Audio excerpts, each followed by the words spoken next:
Assalamualaikum warahmatullahi wabarakatuh. Bismillah, alhamdulillah, assalatu wassalamu ala rasulillah Sayyidina wa maulana Muhammad ibn Abdillah la nabiyya ba'dah wa ala alihi wa man tabi'ah minat dunya ilal qiyamah. La haula wa la quwata illa billah, amma ba'du. Lillahi ta'ala al-fatihah. A'udzu billahi minasy syaithanir rajim. Bismillahirrahmanirrahim. Alhamdulillahi rabbil alamin. Ar-Rahmanir Rahim. Maliki yaumiddin. Iyyaka na'budu wa iyyaka nasta'in. Ihdinas siratal mustaqim. Siratal ladzina an'amta 'alaihim ghairil maghdubi 'alaihim waladdallin. Amin. Hadirin ma'asyiral muslimin hafizakumullah. Syekh Ibnu Athaillah memberikan nasihat kepada kita dalam kitab Al-Hikamnya. Wa rubbama qada 'alaika dzamba fakana sababan fil wusuli. Wa rubbama qada, dan terkadang Allah menetapkan, memutuskan, mengkodok alaika kepadamu adzamba, perbuatan dosa atau terjadinya perbuatan dosa. Fakana, maka adanya dosa tersebut itu sababan, menjadi sebab fil wusuli, dalam bertemu Allah. Ini kebalikan dari nasihat sebelumnya, bahwa kalau sebelumnya dikatakan terkadang Allah membukakan pintu taat kepada kalian, tapi tidak membukakan pintu penerimaan. Yang taat belum tentu diterima. Sekarang malah sebaliknya, terkadang seseorang itu oleh Allah ditakdirkan berbuat dosa. Jadi terjadinya perbuatan dosa itu karena memang qadoknya Allah. Nah, justru karena dosa tersebutlah kemudian justru si hamba itu malah bisa bertemu dengan Allah. Karena setelah dia berbuat dosa atau terjatuh dalam perbuatan dosa, dia kemudian menyesal, bertekad untuk tidak mengulangi, bertobat secara sungguh-sungguh, sampai tiba-tiba dia telah sampai ke Allah. Ketika seorang hamba berjalan menuju Allah, terkadang dalam perjalanan dia akan merasa capek, bosan, atau malas. Kemudian Allah jatuhkan hamba tersebut dalam perbuatan dosa. Lalu hamba tadi bangkit semangatnya untuk lebih sungguh-sungguh melanjutkan perjalanan dengan penuh kewaspadaan, sehingga berhasil sampai ke Allah. Makanya terkadang, ya, sekali lagi ini memang nasihatnya itu diawali dengan kalimat terkadang, berarti kebalikan dari selalu, ya, tidak selalu, itu namanya terkadang. Terkadang orang jadi baik itu setelah dia terkena kasus, ya. Sebelumnya dia biasa-biasa saja, tapi setelah dia terkena kasus, ya, akhirnya justru malah jadi orang baik. Makanya kita ketika melihat saudara kita lagi terlibat satu kasus, jangan dicela, karena bisa jadi, ya, hikmah dari adanya kasus itu ternyata dia semakin baik, bahkan digambarkan orang yang berjalan menuju Allah justru malah bisa sampai ke Allah. Keterangan yang semacam ini didasarkan pada sabda Rasulullah SAW, rubba dzambin adkhala shahibahul jannah. Banyak dosa yang memasukkan pelakunya ke dalam surga. Ini sabda Rasulullah yang membuat sahabat itu terkaget-kaget, terkejut. Kenapa? Karena tidak biasa. Umumnya kan orang masuk surga itu karena amal solehnya, karena ketaatannya, karena ibadahnya. Ini Nabi malah mengatakan banyak dosa yang memasukkan pelakunya ke dalam surga. Dia masuk surga karena gara-gara dosa. Nah, karena sahabat itu kaget, ya, terkejut karena ini dianggap aneh, maka kemudian sahabat bertanya, para sahabat bertanya, wa kaifa ya Rasulullah, bagaimana penjelasannya wahai Rasulullah, kok ada orang berbuat dosa tapi justru malah menjadikan dia masuk surga. Enaknya itu kalau zaman Rasulullah bisa langsung ditanyakan, bisa langsung minta klarifikasi, sehingga urusannya beres, tidak sampai berkembang salah paham yang macam-macam. Itu enaknya hidup di zaman Rasulullah. Kemudian Rasulullah memberikan penjelasan kelanjutan dari sabdanya tadi, la yazalu taiban, si hamba tadi setelah dia terjatuh dalam perbuatan dosa, dia tidak henti-hentinya untuk selalu bertobat. Ya. Setelah jatuh dalam perbuatan dosa, kemudian si hamba itu tidak henti-hentinya selalu bertobat. Faron minhu, dan dia melarikan diri dari dosa tadi. Artinya dalam hatinya bertekad tidak akan mengulang lagi, benar-benar kapok. Khaifan min rabbihi, dan si hamba tadi gara-gara terjatuh dalam perbuatan dosa, dia semakin takut kepada Allah. Hatta yamuta, dan yang demikian ini terjadi sampai si hamba tadi mati.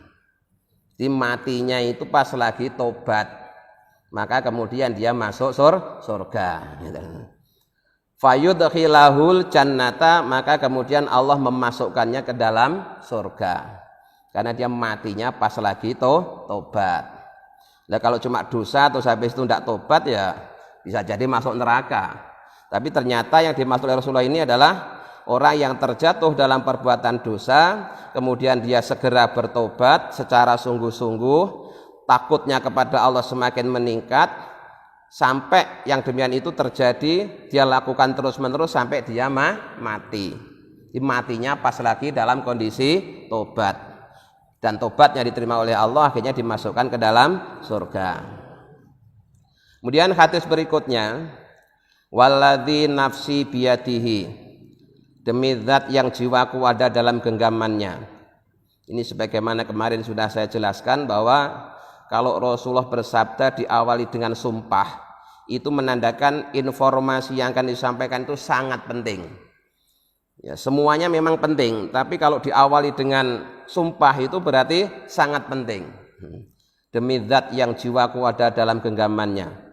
Laulam tudnibu, seandainya kalian semua itu tidak pernah berbuat dosa. Seandainya manusia di dunia ini tidak ada satupun yang berbuat dosa, la dzahaballahu bikum, niscaya pasti Allah akan menghilangkan kalian semua. Manusia-manusia yang tidak ada pernah berbuat dosa itu semuanya Allah hilangkan.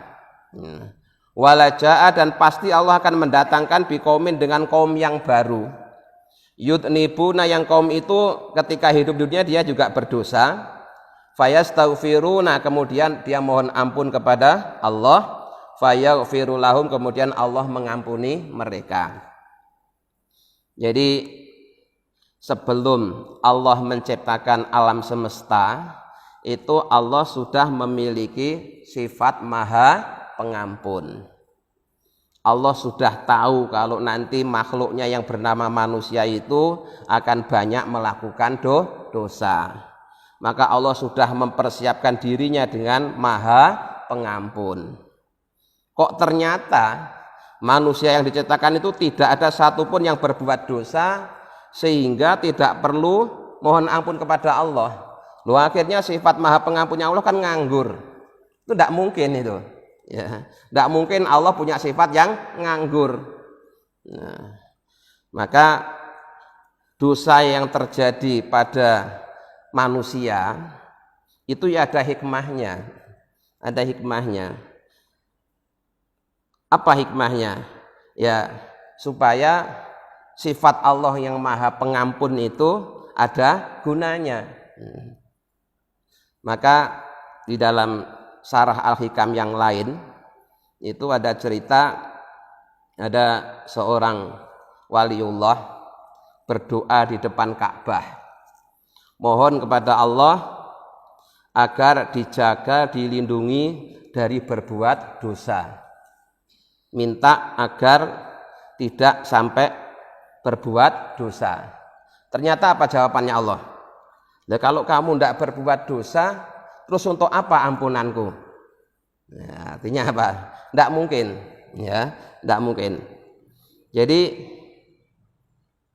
kita pasti pernah dengar dalam hadis al-insanu mahalul khata' wan nisyan. Ya.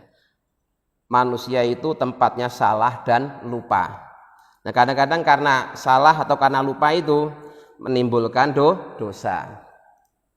Nah, maka Allah sudah menyiapkan dirinya Maha Pengampun, dan Maha Pengampunnya Allah ini akan terus abadi sejak sebelum ada alam semesta sampai nanti ketika alam semesta ini sudah hancur semua, Allah tetaplah Maha Pengampun, karena semua sifat Allah itu baqo, kekal, abadi. Nah, kemudian saya selalu mengingatkan bahwa makna dari hadis ini adalah bukan motivasi agar kita berbuat dosa, bukan. Karena kalau soal berbuat dosa itu tidak usah dianjurkan, tidak usah disuruh-suruh, sudah semangat. Ya. Tetapi justru sebaliknya, makna dua hadis yang saya bacakan ini justru mendorong kita yang sudah terbiasa dosa itu agar tidak putus asa dari rahmat Allah, tidak putus asa dari mohon ampun kepada Allah. Ya, jangan disalahpahami. Ya. Jadi jangan kemudian disalahpahami bahwa ini hadis menganjurkan kita untuk berbuat dosa supaya Maha Pengampunnya Allah bisa bekerja. Bukan begitu maknanya. Maknanya itu kalau namanya dosa itu tidak usah disuruh-suruh, kita itu sudah setiap hari berbuat dosa. Tapi jangan putus asa dari ampunan Allah. Seberapa besarnya dosamu, masih tetap besar ampunan Allah. Famislu hadhihi ta'at. Kemudian hadis yang berikutnya itu hadis yang menjelaskan bahwa tidak semua amal soleh itu diterima oleh Allah. Ya, ini yang terkait dengan terkadang Allah hanya membukakan pintu taat tapi tidak membukakan pintu qabul. Hadis Nabi bersabda, ini biasa dibaca di bulan Ramadan karena terkait dengan puasa Ramadan. Ruba so'imin laisa lahu min syamihi ilal ju'. Banyak orang puasa dia tidak mendapatkan apa-apa dari puasanya kecuali hanya lapar. Berarti ini dia puasa tapi tidak dapat pahala. Berarti puasanya tidak diterima oleh Allah. Bisa jadi kenapa dia tidak dapat pahala? Karena pahalanya rusak.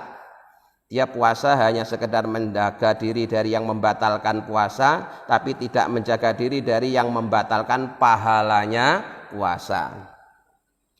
Wa qaimin, dan banyak orang yang sholat di malam hari, laisa lahu min qiyami ila syaharu, tapi dia tidak mendapatkan apa-apa dari sholat malamnya itu kecuali hanya ngantuk di siang hari. Ya. Makanya berdasarkan hadis ini tidak semua amal soleh itu diterima oleh Allah. Nah, kemudian amal soleh yang tidak diterima oleh Allah, amal soleh yang hanya menghasilkan lapar dan ngantuk, itu jika dibanding dengan maksiat yang menjadikan orang itu tobat, maka statusnya masih lebih baik maksiat yang menjadikan orang itu tobat. Ya. Jadi ibadah tapi tidak diterima, ibadah tapi hasilnya hanya sekedar lapar dan ngantuk. Jika dibanding dengan terjadinya perbuatan dosa atau maksiat tapi setelah itu kemudian bertobat dengan sungguh-sungguh, maka maksiat itu bisa lebih baik dibanding dengan ibadah yang hanya sekedar menghasilkan lapar atau ngantuk. Jadi al maksiatul lati yashabuhal inkisaru ahsanu minha bikasirin. Jadi maksiat yang menjadikan pelakunya hatinya terasa hancur dan merasa hina di hadapan Allah sehingga dia sungguh-sungguh bertobat, maka maksiat yang seperti itu lebih baik dibanding dengan puasa yang hanya menghasilkan lapar, sholat tahajud yang hanya menghasilkan ngantuk di siang hari. Kama abana dzalika biqaulihi, yang demikian ini sebagaimana dijelaskan oleh Syekh Ibnu Athaillah dengan nasihatnya, maksiatun awrasat dullan waftiqaron khairun min ta'atin awrasat izzan wastikbaron. Maksiatun perbuatan maksiat, awrasat yang mewariskan, dullan merasa hina di hadapan Allah, waftiqaron dan merasa butuh dengan ampunan Allah, itu khairun lebih baik min ta'atin dibanding dengan taat, awrasat yang taat tadi melahirkan atau mewariskan izan merasa mulia, wastikbaron dan sombong. Dia ada orang jatuh dalam perbuatan maksiat, setelah itu dia merasa hina dan sangat butuh terhadap ampunan Allah. Maka maksiat yang seperti itu lebih baik dibanding orang yang setelah menjalani ketaatan kemudian justru malah muncul merasa mulia, ya, merasa lebih mulia, apalagi kalau ketemu dengan orang yang tidak melakukan ketaatan, dalam hati merasa lebih mulia, bahkan menimbulkan rasa sombong.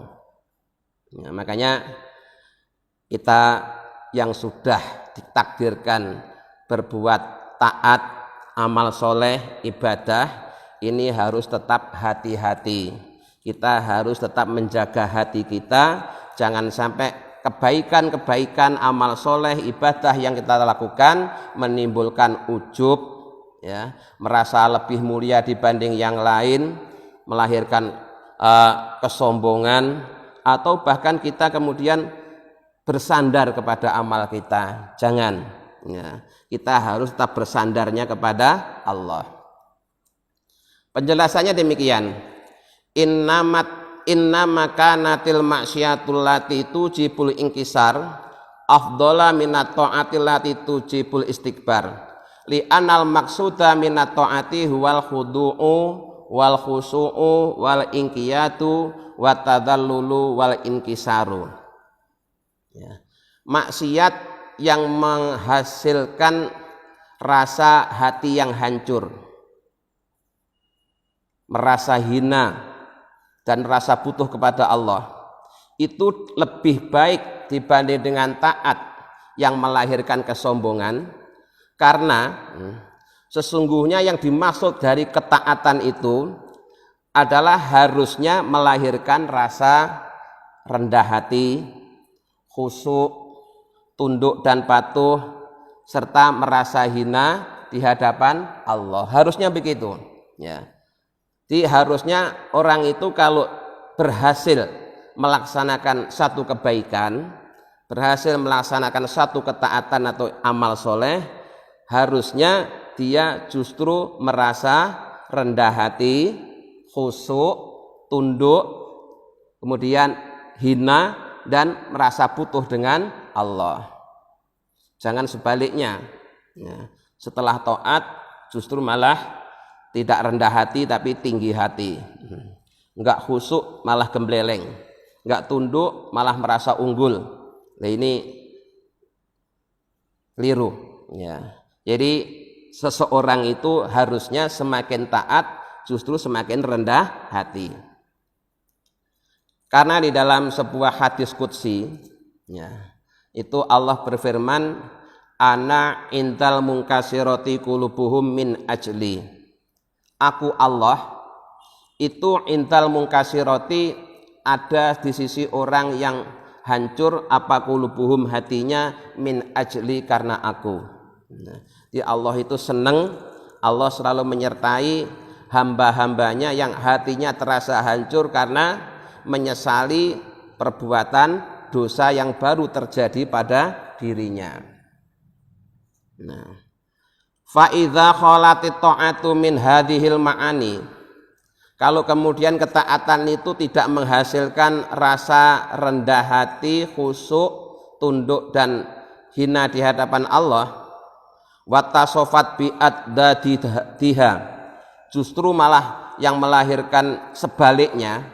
Jadi ada orang menjalani ketaatan yang mestinya rendah hati malah tinggi hati, yang mestinya khusyuk malah tidak khusyuk, yang mestinya tunduk malah menentang, yang mestinya merasa hina merasa mulia. Itu sebaliknya gitu. Fal maksiatul lati tujibu hadhil ma'ani wa tajlibu hadhil ma'asini afdalu minha. Maka maksiat, ya, maksiat yang menghasilkan rasa rendah hati, khusyuk, tunduk dan hina di hadapan Allah itu bisa lebih mulia dibanding dengan ketaatan. Itla ibrata bi surati taati, karena yang dinilai, ya, yang dinilai itu bukan gambarnya taat, wala bi suratil maksiati, dan juga bukan gambarnya maksiat. Wa innamal ibratu bima yantaju anhuma, tetapi yang menjadi tolok ukur penilaiannya Allah itu adalah sikap hati kita yang muncul setelah berbuat taat atau berbuat maksiat. Jadi yang dilihat itu bukan taat dan maksiatnya, Pak, tapi hati kita setelah taat atau hati kita setelah maksiat. Kalau setelah taat kemudian sombong, setelah maksiat malah tawadhu, maka bisa jadi maksiat lebih baik daripada taat. Karena harusnya orang yang berhasil menjalani ketaatan itu kemudian tawadhu, ini malah sombong. Jadi kalau yang muncul itu sebaliknya, maka ya statusnya jadi sebaliknya. Jadi kalau begitu tidak semua taat menghasilkan kebaikan, tidak semua maksiat menghasilkan keburukan. Terkadang itu malah sebaliknya. Ada orang yang taat, setelah taat malah ujub dan takabur dengan ketaatannya. Ada orang yang terjatuh dalam perbuatan maksiat, setelah itu merasa rendah hati, ya, hina di hadapan Allah, kemudian dia bertobat. Nah. Kemudian keterangan yang semacam ini juga didasarkan pada hadis Nabi Muhammad Shallallahu Alaihi Wasallam. Jadi tasawuf yang asli itu tetap bersumberkan dari Al-Quran dan hadis. Ya, kalau ada tasawuf kok bertentangan dengan Al-Quran dan hadis, berarti itu tasawuf palsu, atau yang pura-pura tasawuf tapi sebenarnya bukan tasawuf. Di para ulama memberikan penjelasan-penjelasan seperti tadi itu selalu didasarkan pada Al-Quran atau hadis. Hadisnya bagaimana? Rasulullah bersabda, innallaha, sesungguhnya Allah itu la yanduru, tidak memandang, ila suwarikum, pada bentuk lahirmu, wala ila a'malikum, dan juga tidak memandang pada amal-amal lahiriahmu. Wa innama yanduru, akan tetapi Allah hanya memandang ila qulubikum, pada hati kalian. Jadi Allah itu memberikan penilaian kepada hambanya itu tidak dilihat dari bentuk lahiriahnya saja, tapi yang lebih diutamakan adalah bentuk batiniahnya. Nah kan, inna akramakum indallahi atqakum, sesungguhnya yang paling mulia di antara kalian adalah yang paling bertakwa. Kemudian Nabi menjelaskan at-taqwa hahuna, sambil Nabi mengisyaratkan memegang dadanya. Takwa yang menjadi tolok ukur kemuliaan manusia itu adanya di dalam dada, ya, bukan di baju, bukan di aksesoris lahiriah, tapi ada di dada. Ya. Maka dari itu seseorang jangan hanya, ya, memperhatikan sisi lahiriahnya saja, tapi juga harus dilengkapi dengan sisi batiniahnya. Karena yang dinilai oleh Allah, nah, itu bukan lahiriahnya tapi batiniahnya. Nah, selanjutnya hadis ini pula jika seseorang salah memahaminya, dia akan jatuh pada aliran kebatinan. Ya, saya ulang. Hadis ini pula jika seseorang itu tidak pernah belajar syariat, apalagi tidak ada gurunya, hanya baca terjemah, maka dia akan jatuh pada aliran kebatinan. Tuh lihat hadisnya. Allah enggak ngelihat amal lahiriahmu, tapi Allah ngelihat hatimu. Jadi yang penting itu hati. Sholat itu enggak perlu centak-centuk rukuk sujud, enggak perlu. Yang penting hatinya ingat. Ada yang begitu kan ya? Itu sesat ya begitu tuh. Ya. Yang ditiru siapa? Oh, Nabi Muhammad aja juga sholat. Nabi Muhammad juga puasa. Oh, ada loh Pak. Ya. Ada. Orang belajar kayak gitu tuh ada. Yuk, dasarnya yuk hadis ini, tapi cuma diotak-atik dengan pikirannya sendiri. Tuh lihat tuh hadisnya. Allah tidak memandang amaliyah lahiriahmu, tapi Allah memandang hatimu. Yang penting itu hati. Sholat itu apa? Sholat kan supaya ingat Allah toh.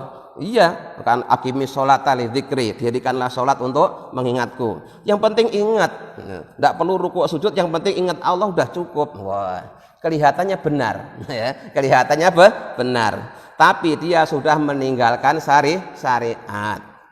Padahal Nabi Muhammad aja yang Rasul juga tetap sholat. Nah, inilah pentingnya kita memadukan antara syariat dan hakikat. Ya. Walaupun memang statusnya syariat itu kulit. Walaupun kulit, untuk menjaga keaslian isi itu ya kulit itu. Ya, ini yang sering saya sampaikan ya. Kalau kita ingin tahu ini jeruk asli, carilah jeruk yang masih ada kulitnya, syukur-syukur masih nempel di pohonnya. Itu asli jeruk. Ya. Tapi kalau sudah ada cairan dimasukkan botol, terus ditulisi rasa jeruk, itu bisa jadi hanya sekedar rasa jeruk tapi bukan jeruk. Kan banyak ya rasa-rasa yang mirip jeruk tapi ternyata bukan jeruk. Kenapa? Karena di situ udah nggak ada kulitnya ya. Makanya orang gampang tertipu. Nah, orang bakal gampang tertipu kalau dia tidak melihat kulitnya. Jadi memang kulit tidak dimakan, tapi kulit tetap penting ya. Tetap penting untuk apa? Untuk melihat keaslian isi. Ya. Untuk melihat keaslian isi itu lihat kulitnya. Oh, ini masih ada kulitnya, masih ada di pohonnya. Berarti ini jeruk asli. Kalau udah cairan dimasukin botol, ini loh jeruk. Nah, bisa jadi itu hanya sekedar rasa jeruk. Di antara hakikat dan syariat itu bagaikan antara kulit dan isi. Memang nanti itu yang dimakan ya isinya, tapi kulit itu tetap penting. Dan ketika muncul itu yang muncul dulu kulitnya loh Pak, bukan isinya. Coba Bapak lihat buah kelapa itu. Buah kelapa itu kalau berbuah itu apa langsung isinya apa kulitnya dulu? Ya, pasti kulitnya dulu kan. Ya. Bahkan isi itu munculnya belakangan. Ya. Setelah buah kelapa ini makin tua, kemudian di dalamnya ada isinya. Tadi pada mulanya ya kulitnya dulu, ya kulitnya dulu masih kecil, besar, ada tempurungnya, ada serabutnya, kemudian ada kelapanya. Di dalam kelapa nanti ada santannya, dalam santan ada minyaknya begitu. Di minyak itu munculnya belakangan.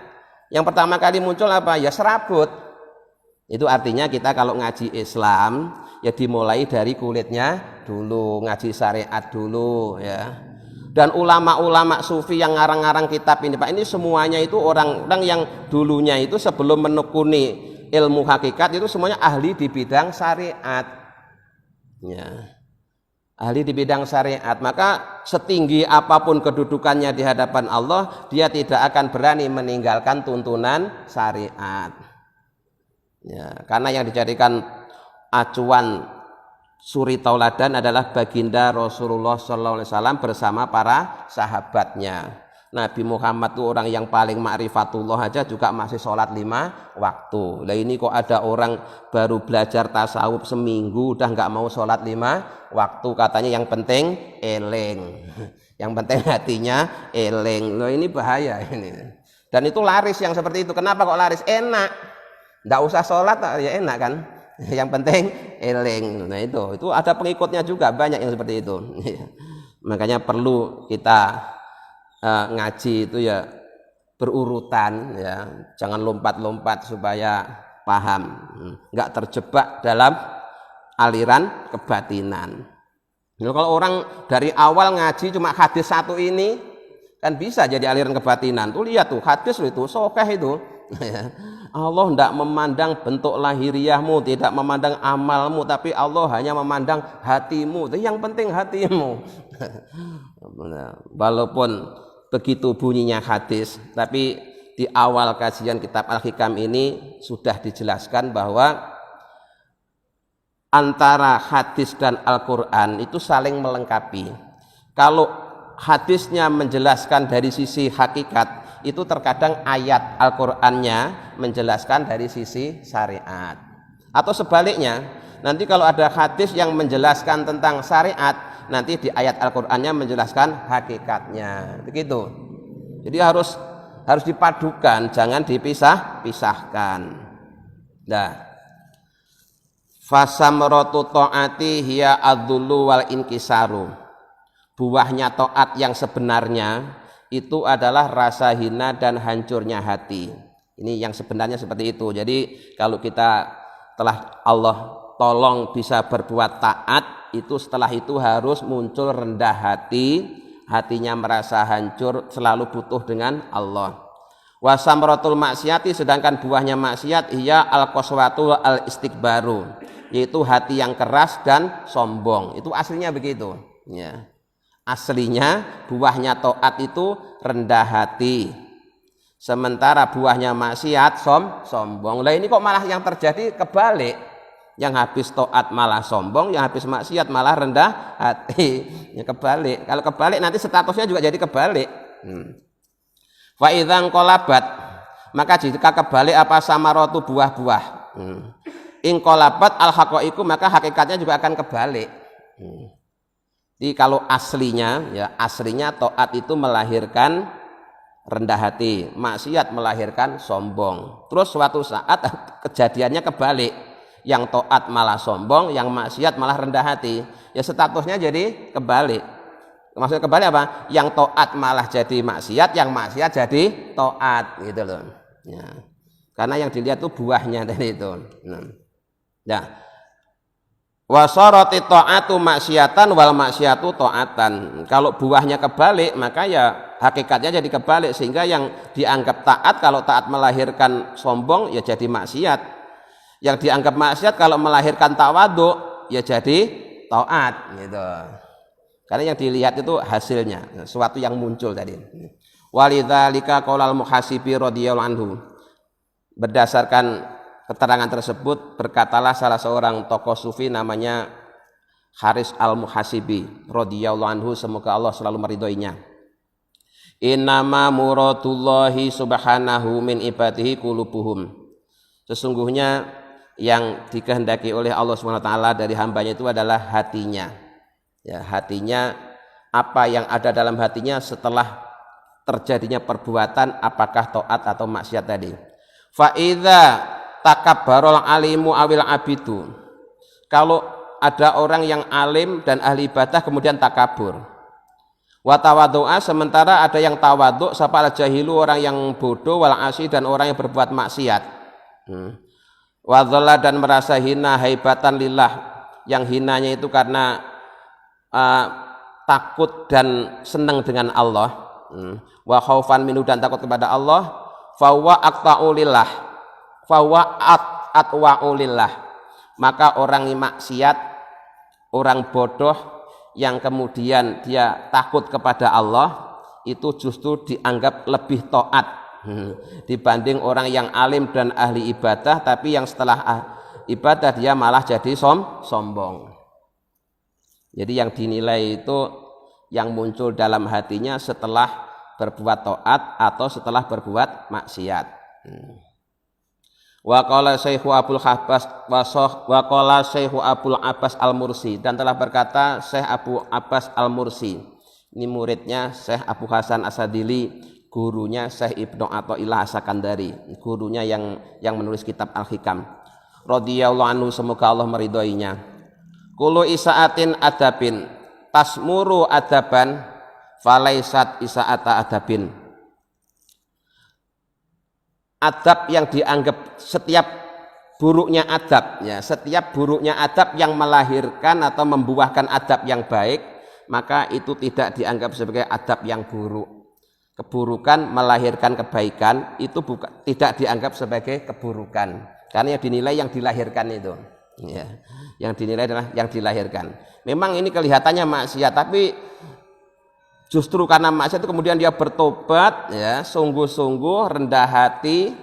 Nah, itu malah lebih baik dibanding dengan taat tapi kemudian muncul ujub dan sombong. Wa kana radhiyallahu anhu